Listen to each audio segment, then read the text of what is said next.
Le noir n'est jamais total.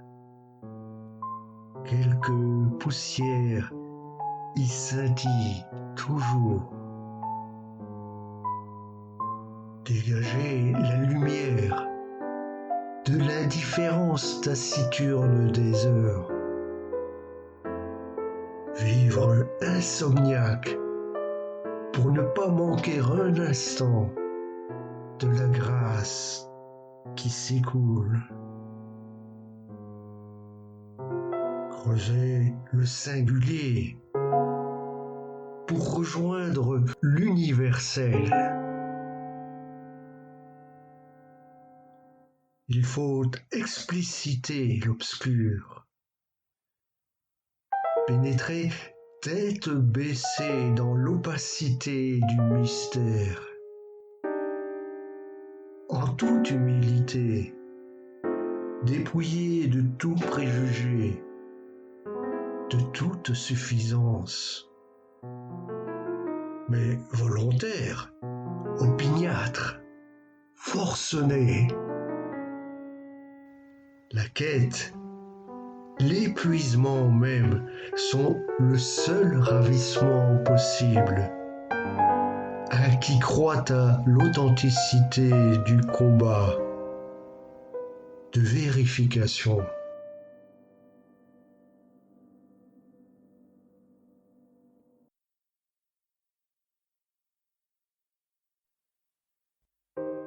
Échappant à la science, la question du sens ne peut recevoir de réponse que mystique, philosophique ou poétique. Pour les uns, le sens n'a pas à être explicité. Pour les autres, le sens est dans la quête du sens.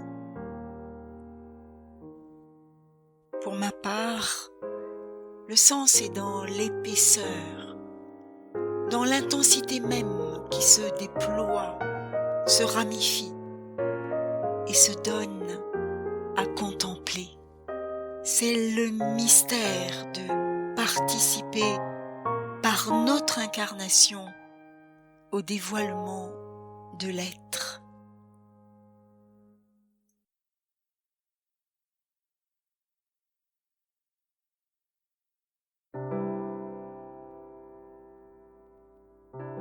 Réussir pleinement sa vie, c'est atteindre une densité qui se passe d'argumentaire. Nul n'a besoin de justifier une passion qui le décentre infiniment. Il s'agit de descendre au plus profond de soi, sans complaisance, sans cruauté non plus, avec la plus haute exigence. Il s'agit d'être jusqu'au bout honnête. Au fond, il y a quelque chose de gigantesque, de pathétique, de merveilleux. Au fond, il y a la vie et ce mystère qui est l'épaisseur de tout mystère. Cette avidité de communier à l'urgence humaine sous la patience de l'infini.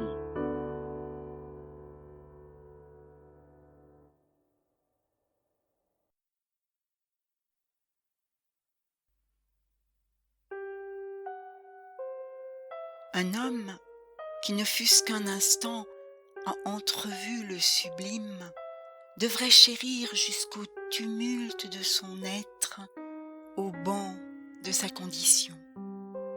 On devrait parler de tentation du sublime, comme on parle de tentation du suicide. Se soumettre à la plus haute exigence, c'est accepter de vivre authentiquement sa vie. Se soumettre est alors l'issue victorieuse du plus dur des combats. Terrasser l'orgueil de la nature humaine. cette force qui s'est emparée de ma volonté a fini par se confondre à mon moi le plus intime. Et je sens que c'est bien moi qui grandis dans l'immensité du ciel.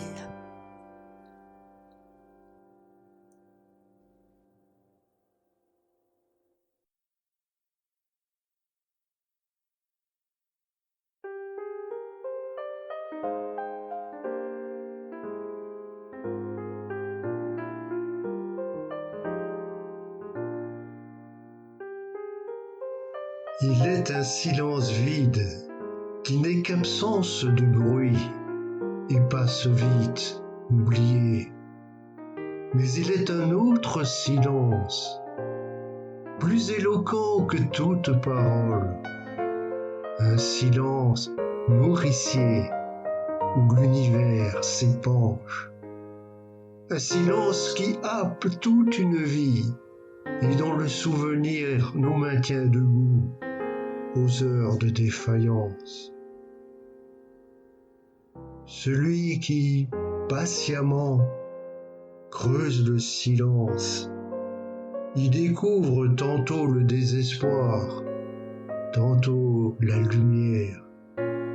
Mais celui qui creuse le silence jusqu'au désespoir finit toujours par en faire jaillir la lumière.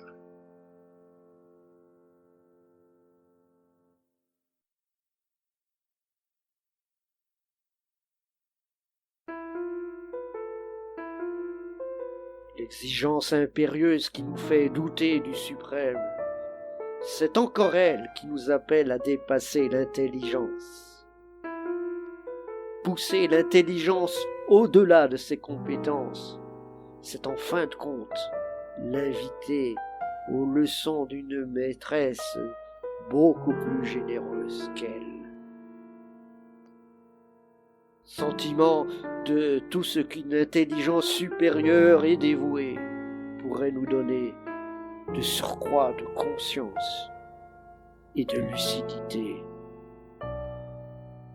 Le monde décrypté dans toutes ses conséquences.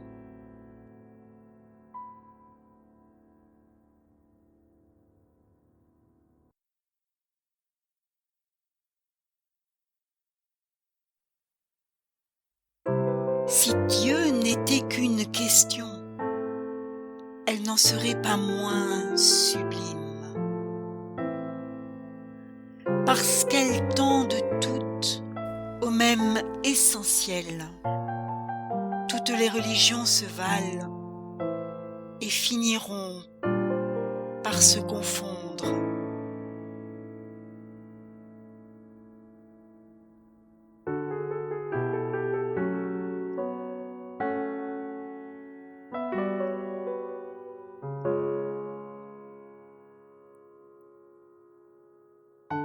La réalité bourgeonne des fruits du hasard.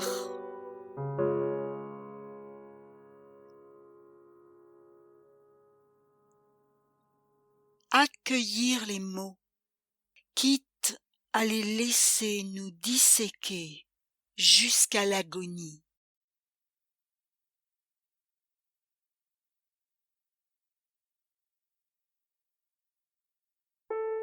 Il est, dans le vertige de certains regards, un déluge, un triomphe, une religion, un martyr. Et cette tranquille assurance qui déshabille l'intelligence bien plus que la chair.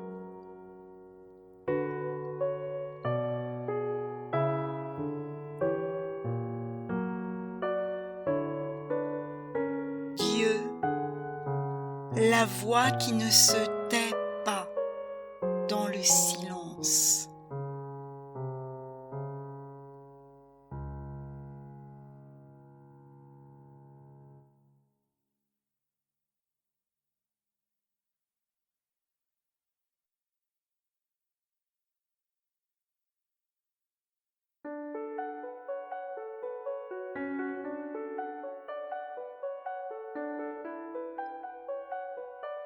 ce n'est jamais par hasard que le hasard nous transforme.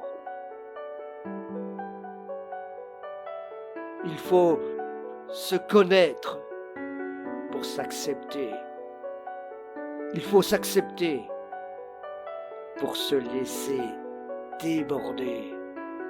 Il faut se laisser déborder pour véritablement pouvoir aimer.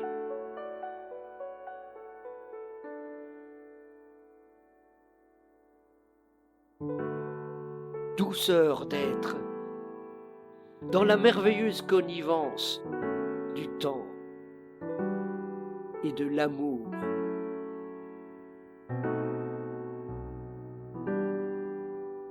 Tout est question d'attention portée aux êtres.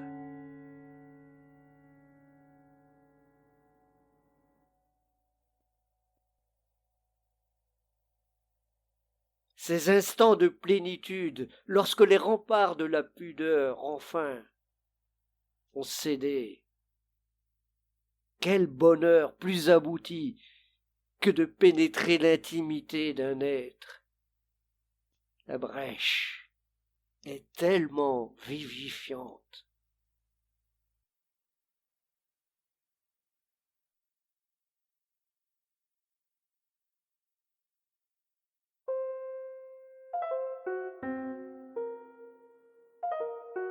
La pudeur des sentiments n'enchaîne que leurs manifestations extérieures. Elle n'étouffe nullement ce frémissement intérieur où peut se répandre une sensibilité extrême, apte à se livrer autant qu'à se laisser éprendre de la beauté foisonnante qu'elle réverbère.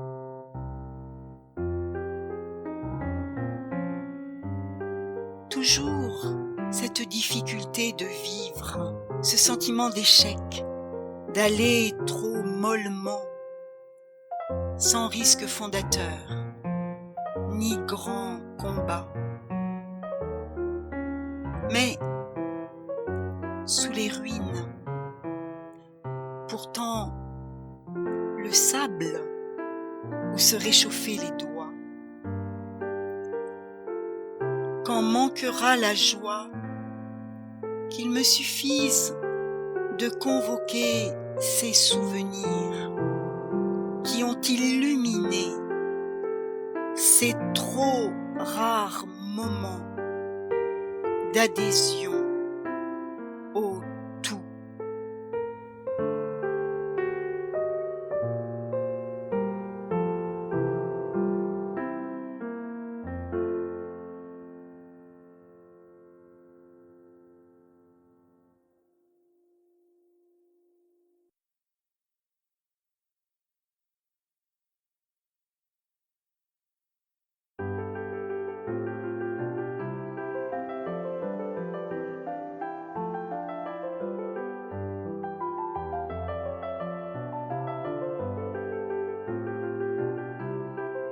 Ainsi la vie, à brûler, à dépasser de toutes parts, prendre de bord, appeler dans l'ivresse, ou à respecter religieusement, méditer patiemment, laisser remonter la sève de l'émotion, fureur ou lenteur, ivresse ou pudeur, grandeur ou frémissement, cosmos ou intimité, attiser la splendeur ou creuser le mystère.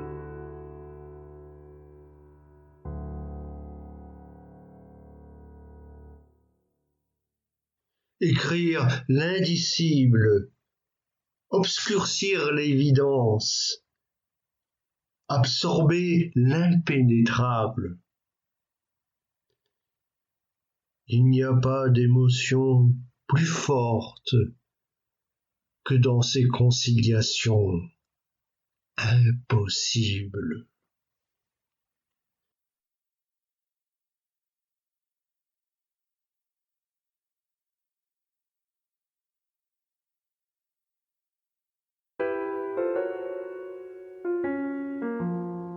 Parfois, ce qui sourd en soi est un sentiment de révolte, de violence soudaine, et on doit refermer le monde pour ne pas se laisser engloutir sous la vocifération des silences.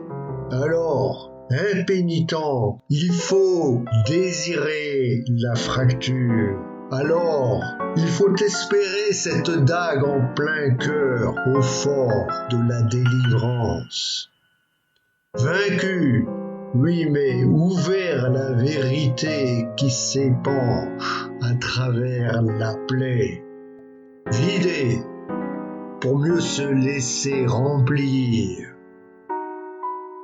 Faible pour mieux se laisser terrasser.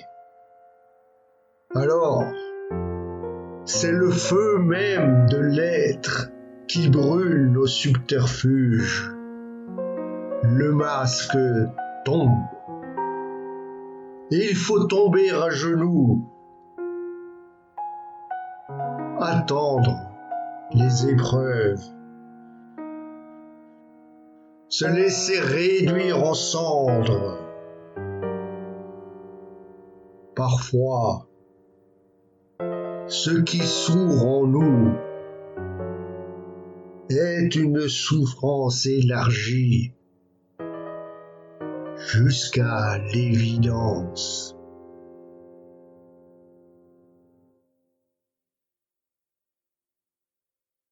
L'homme, possédé par l'éternité, dépossédé par la mort.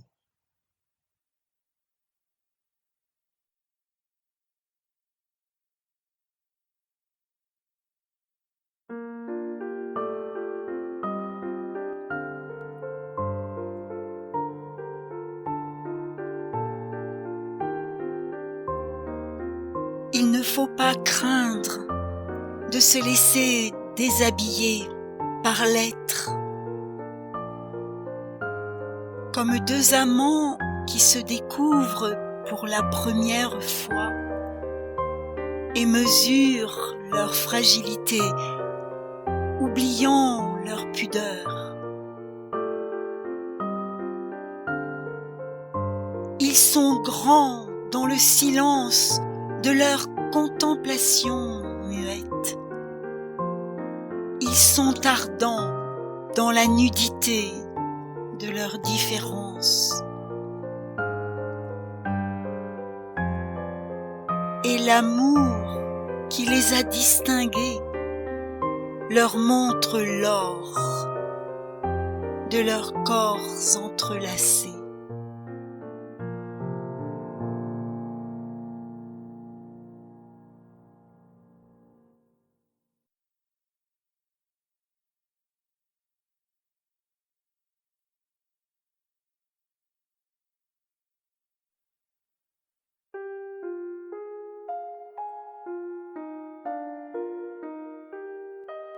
Je ne veux pas d'un amour qui s'enlise dans l'ennui. Je ne veux pas de confidence qui n'aurait pas valeur de serment. Je ne veux pas d'une fidélité aussi brève que la chair. Je veux tout et toujours. Le bonheur et la souffrance dans la même aspiration d'un équilibre qui ne s'atteint que dans la démesure. C'est la nuit qui habille le désir.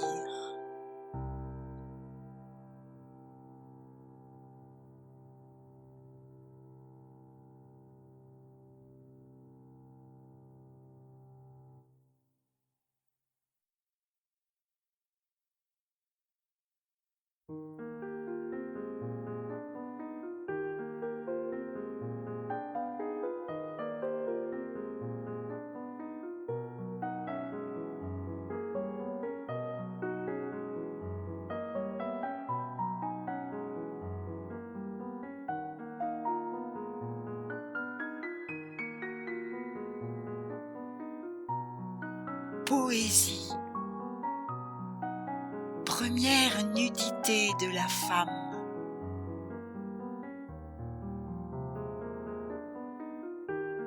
Ce qui, par-delà la douceur, éprouve la tragédie du monde, c'est la force suspensive du poème, l'hésitation entre plénitude et résignation.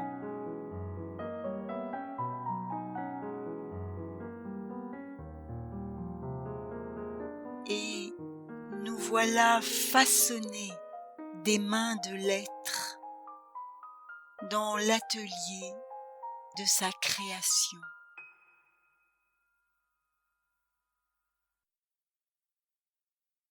C'est la parole qui rompt l'équilibre, l'écriture qui déchire le voile. Dans certains textes poétiques, rien n'est décrypté, et pourtant tout est évidence. Entre une quête admirable dans son essence, mais obscure dans son cheminement, et une pensée implacable dans sa rigueur, mais stérile dans ses conquêtes. Il est une petite place aérée où siège magnifiquement la poésie.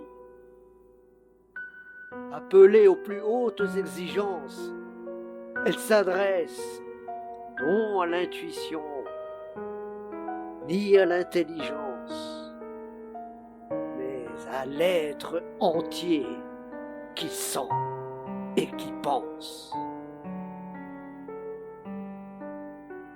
C'est le miracle de la parole fécondée.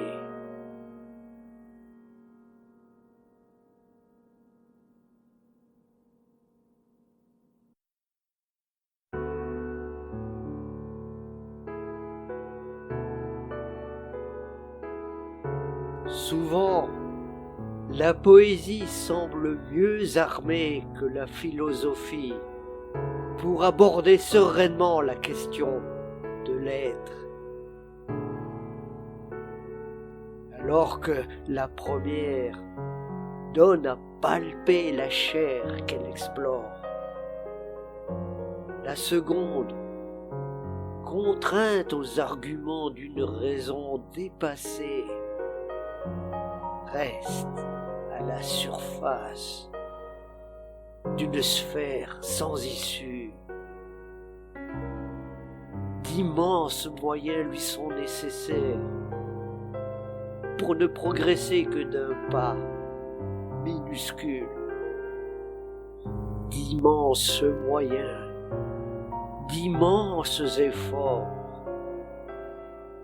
Et il est émouvant de voir à quel point d'extraordinaires esprits se sont épuisés à ne toucher qu'une pierre d'un édifice dressé jusqu'au ciel.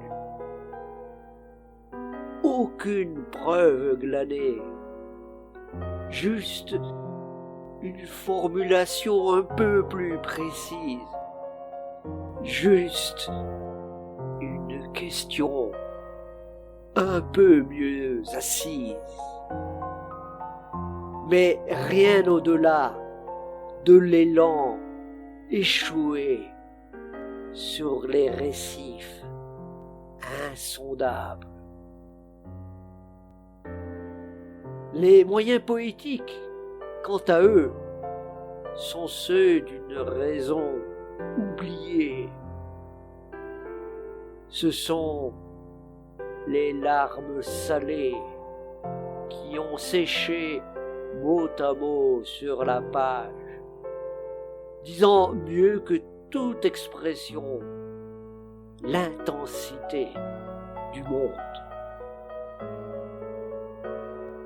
Ils font parler l'informulé dans le happement d'une sensualité ébranlée. C'est l'être qui hurle dans le vertige de sa terrible exigence. Le vrai ne se laisse écouter qu'en plein silence.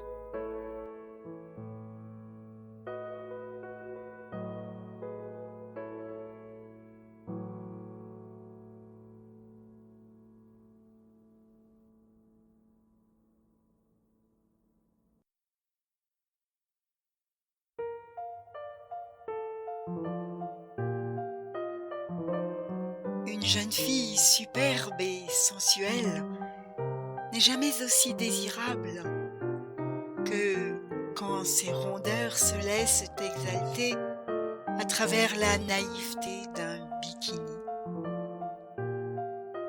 Même la nudité complète ne la laisserait pas plus attirante que sous ses apprêts où toute sa fragile chair se laisse exposer sans retenue. Cette parfaite suggestion affole bien davantage les sens que n'y réussirait le dévoilement brut de sa blancheur. Ainsi, la poésie a le merveilleux pouvoir d'érotiser la réalité, jusqu'à la rendre infiniment plus désirable.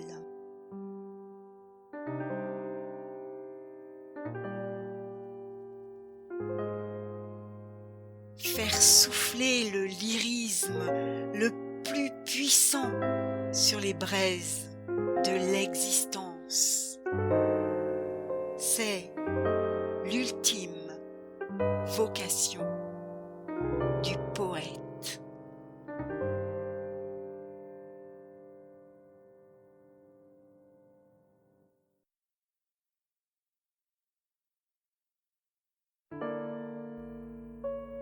Écrire, écrire, écrire. Obsession rituelle, fissure mentale, absurdité maniaque, ou pulsion d'une vérité qui veut à tout prix jaillir, à tout prix s'épancher. Dieu lui-même s'est-il jamais arrêté d'écrire? Susciter l'être, laisser vibrer la solitude, appeler l'exigence qui chérira les plaies mêmes de cette solitude, dilater notre part d'infime, amorcer l'écriture à partir du sointement de nos pauvres manquements.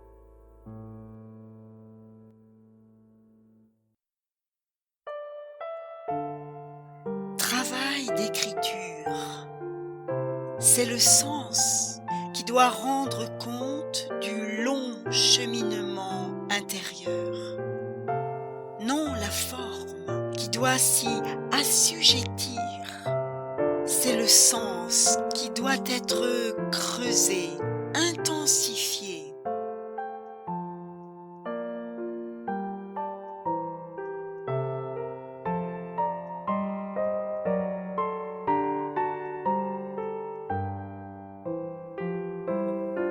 La forme, elle, doit s'effacer jusqu'à la transparence.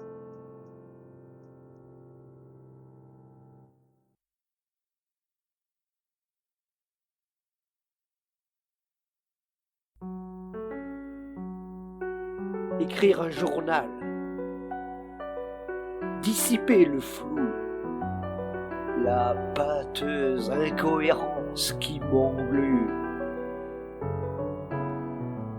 L'écriture peut-elle éclairer le chemin?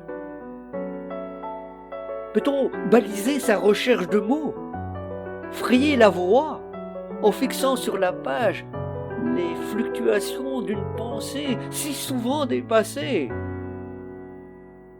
Il faut pourtant oser s'élancer. L'homme peut s'écrire autant que la vie écrit l'homme. Comme depuis toujours, le temps écrit l'univers.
Écrire, quoi qu'il en coûte de renoncement et de découragement. Écrire, ajouter quelques pépites même dérisoires à la beauté du monde. Voici que, sans prévenir, monte un bonheur qui n'a plus rien de terrestre. Il faudrait pouvoir figer ces instants miraculeux où la création s'empare de notre âme, où la vie n'est plus qu'illumination et fulgurance. où s'effondrent nos plus intimes réticences. Comment canaliser le tout qui se déverse dans cet infime moi? Les maigres fruits de notre expérience humaine, les tâtonnements de notre pauvre pensée, tout se consume dans le feu d'une prodigieuse présence. La chair ne nous a jamais été donnée que pour le frisson d'exister. À mesure qu'il se donne, le monde pourtant s'échappe, ne demeure en fin de compte sublime et nu que l'écriture pour rendre grâce.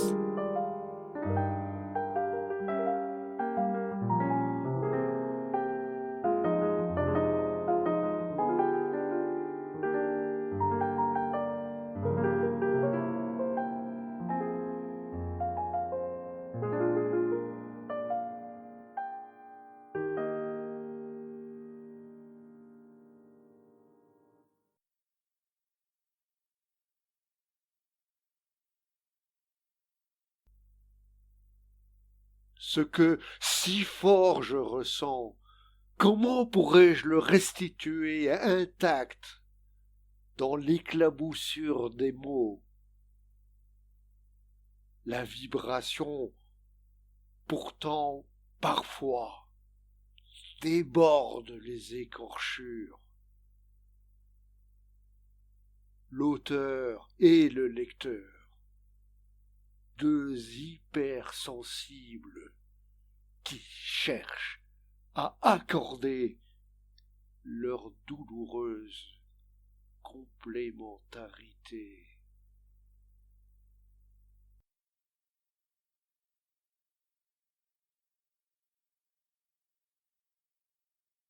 On peut allonger les phrases, laisser fermenter l'orgie de leur matière, souffler les crises du rythme et la scansion même du monde qui se multiplie, et trouver la force de vivre, grandir, se laisser engorger de poussière, attraper la crinière d'une folle escapade, se cramponner au rire même de la matière qui fume.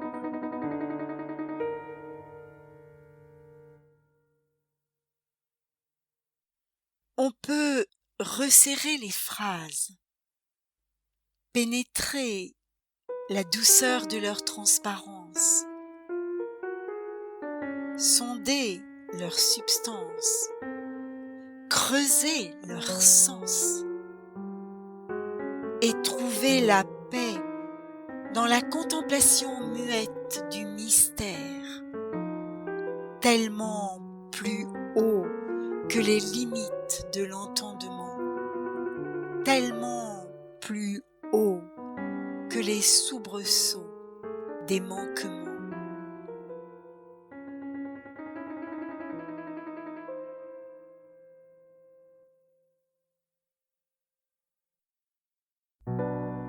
Parfois, il suffit de laisser se lever ce qui sourd au plus intime de notre être. Et l'écriture n'est là que pour accueillir l'écume agitée.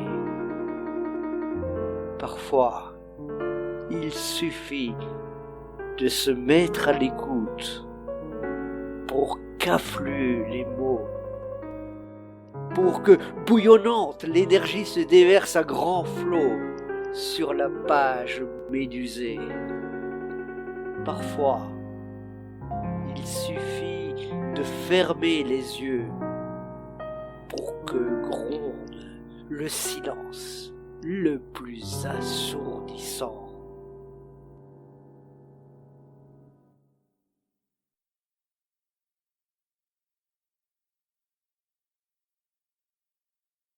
Il est une solitude bienfaisante, celle d'une douceur qui fertilise la vie, d'un souffle puissant et généreux. Il est une autre solitude, aride, traversée de souffrances, celle de l'homme écrasé sous trop de finitude.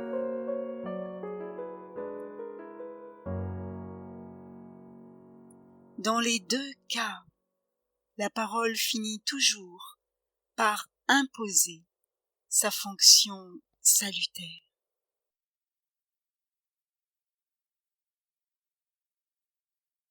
Le bonheur ne s'épanouit que dans l'échange. Les corps qui frémissent en roulant sur le sable, les doigts qui, sans remords, abandonnent leur jachère pour s'agripper aux confidences, des aveux, des chuchotements, des déclarations les plus affriolantes.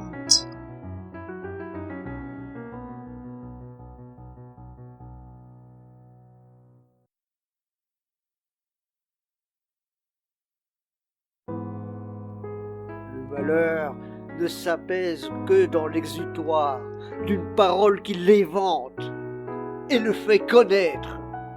Et c'est encore elle qui le délivre de son carcan corporel pour y fonder l'organique profusion d'un texte vibrant de tous les soubresauts d'une agonie rachetée et justifiée par les morsures mêmes d'une beauté inconnue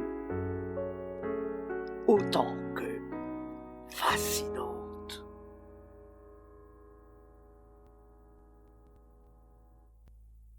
Il n'y a vraiment que l'écriture pour pacifier la souffrance.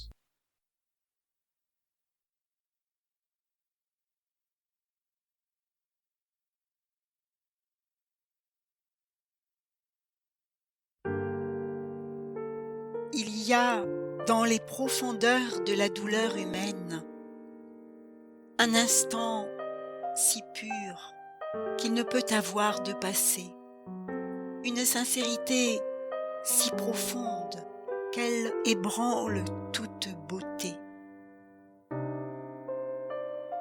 Il est un fond de douleur qui ne s'estompe jamais. Souffrir, la seule manière de vivre pour aimer.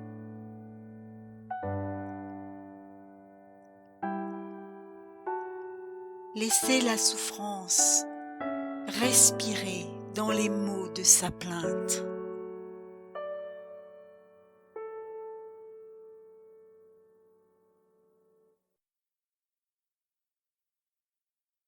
L'art, c'est la fin de l'être. Point d'œuvre sans sensation suprême. Point d'art sans quelque souffrance surnaturelle. Vincent van Gogh, la folie qui l'a emporté dans un torrent de créations fabuleuses. La crainte animale de son propre regard, sa vision arrachée à la fécondité des pierres,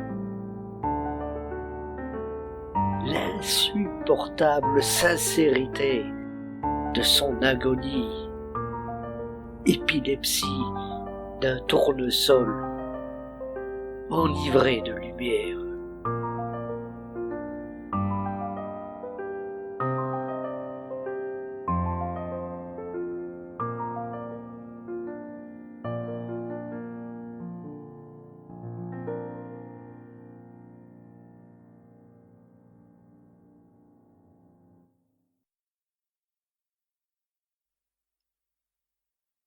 Créer engage l'être entier. C'est une responsabilité effrayante et merveilleuse. Frayer une issue à la vérité. Ajouter une goutte, fût-elle seule, au bleu du ciel. Rendre grâce à ce qui ne peut être totalement dévoilé. Vivre et acte d'amour. La beauté et le sein donné au plus petit instant.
La chanson de Lara, à chaque fois qu'il m'arrive de l'entendre, je suis comme acculé au bonheur des larmes. Une étreinte de chaude nostalgie qui vient chaque fois m'enserrer le cœur. L'état si singulier où peuvent me plonger ces quelques notes légères, traversées de pensées préservées, images dénouées, de soleils apurés.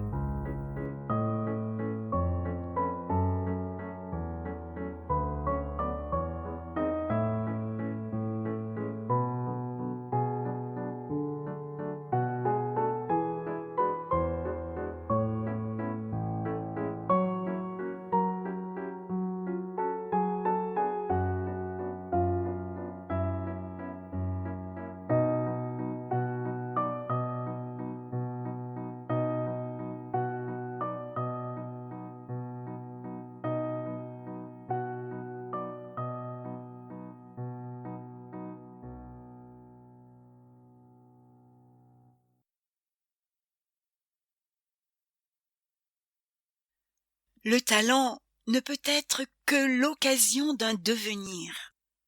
Le travail, acharné, sauvage, implacable, solitaire.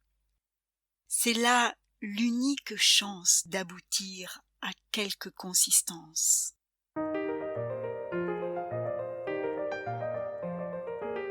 Ces heures de travail qui n'ont accouché que de quelques lignes à brûler. Quelle stérilité et quel gâchis, mais quelle formidable leçon d'humilité aussi.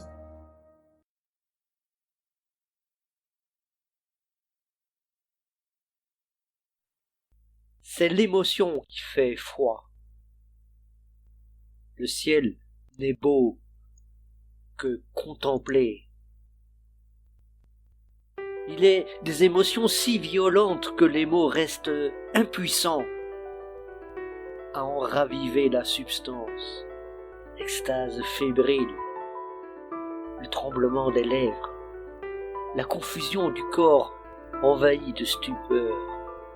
Tout cela s'est perdu sans que l'écriture n'en puisse réchauffer la lave. Et l'esprit ne vibre plus que d'un instant suspendu au cime de la mémoire. Ce jour où je me sentirai assez fort pour partager mes émotions, le moi intime respirera.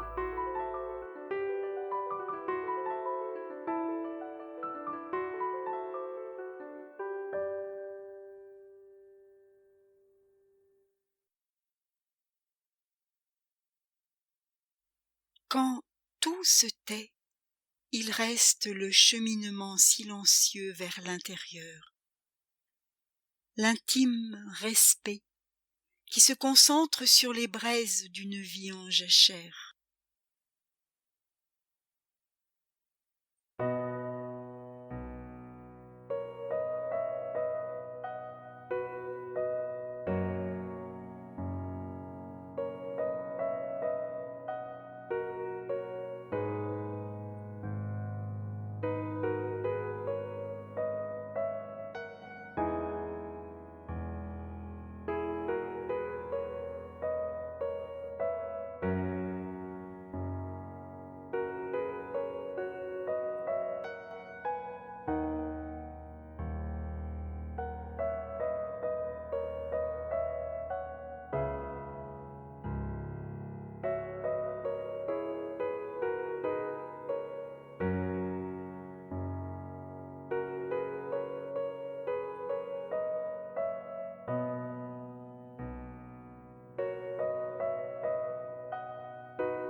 Il faut une force quasi mystique pour affronter l'humanité de l'existence. Par-delà les mots, la rage de creuser, d'encore creuser à s'en rompre l'esprit, à violenter son propre destin, briser le noyau dur, pénétrer l'intimité de l'être, y puiser sa force et son courage. Tout s'accomplit dans le ressenti.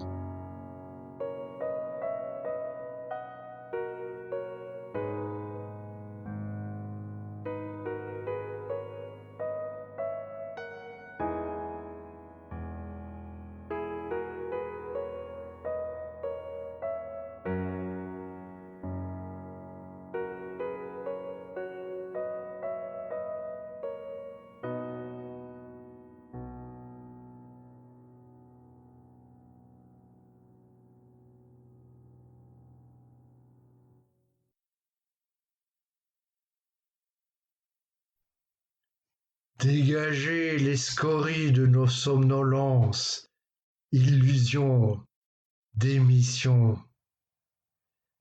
Car au fond, il y a quelque chose.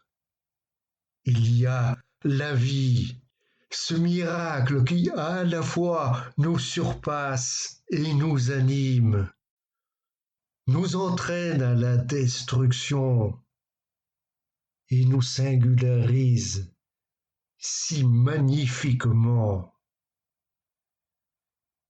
Car au fond, il y a quelque chose d'essentiel qui vient de l'être, qui est mystère. Au fond, il y a la vie, qui est degré d'achèvement de l'être.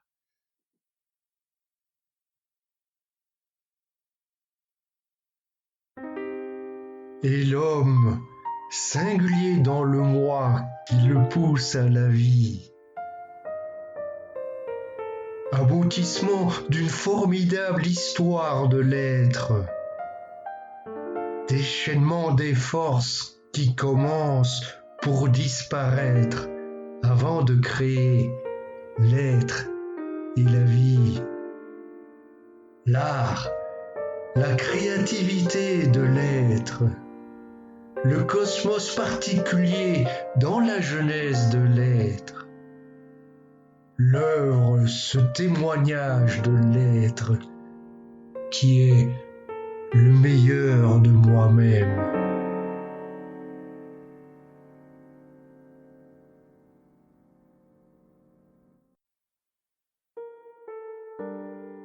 Le profond cheminement où mes forces s'arrachent au vertige de l'infime,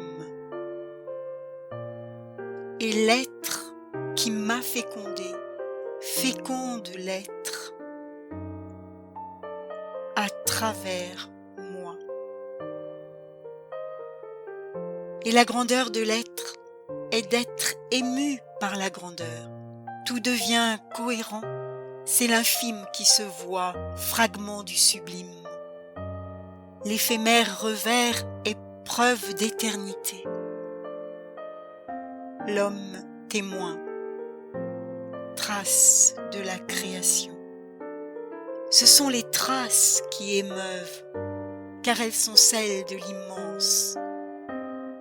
Traces émouvantes d'un corps sanglotant de bonheur sous l'immensité de son aventure.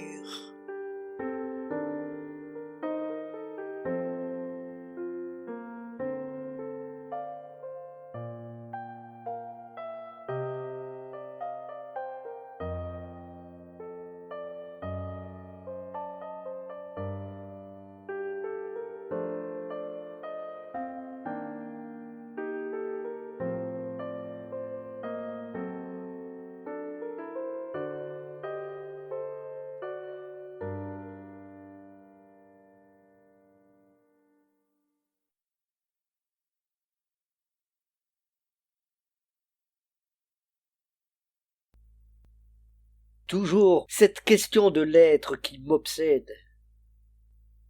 Je n'y pourrais rien comprendre que je ne la saurais pas moins centrale, fondatrice, péremptoire.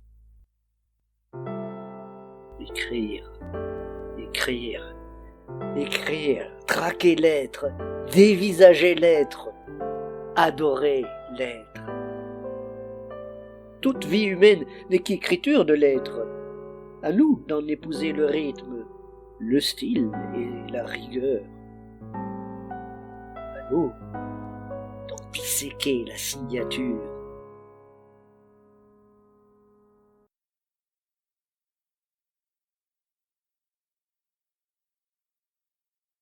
Un homme qui approche du terme se préoccupe des traces qu'il laissera de son passage. Les peurs, les doutes, les échecs, les frustrations accumulées refont tragiquement surface. Même les âmes saintes n'en sont pas épargnées.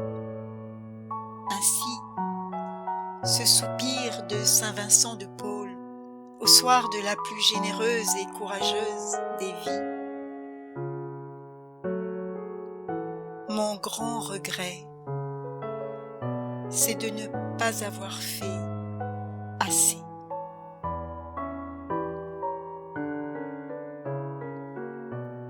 Et Christ lui-même, lorsqu'il eut sacrifié sa vie à son idéal d'absolu et d'amour, Christ, poussant son cri déchiré, « Père, Père, pourquoi m'as-tu abandonné ?»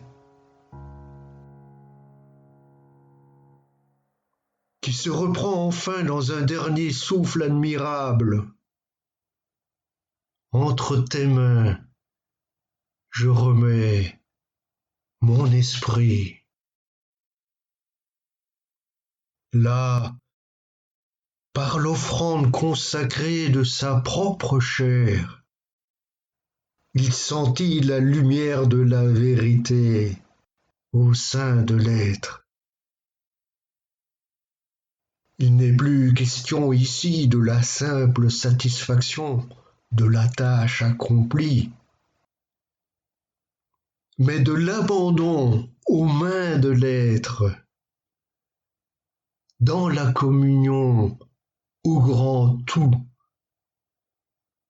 dont nous partageons la substance et le rayonnement. Là se noue le sens mystérieux de notre attachement à l'être.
Il faut une prodigieuse dose d'humilité pour se laisser emplir par l'ivresse du monde.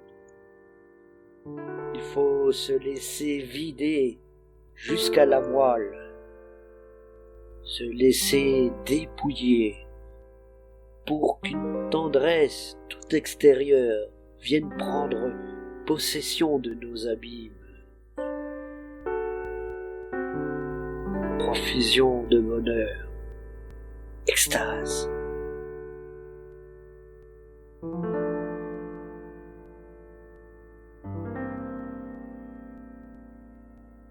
Seule l'humilité élève. Vérité évangélique.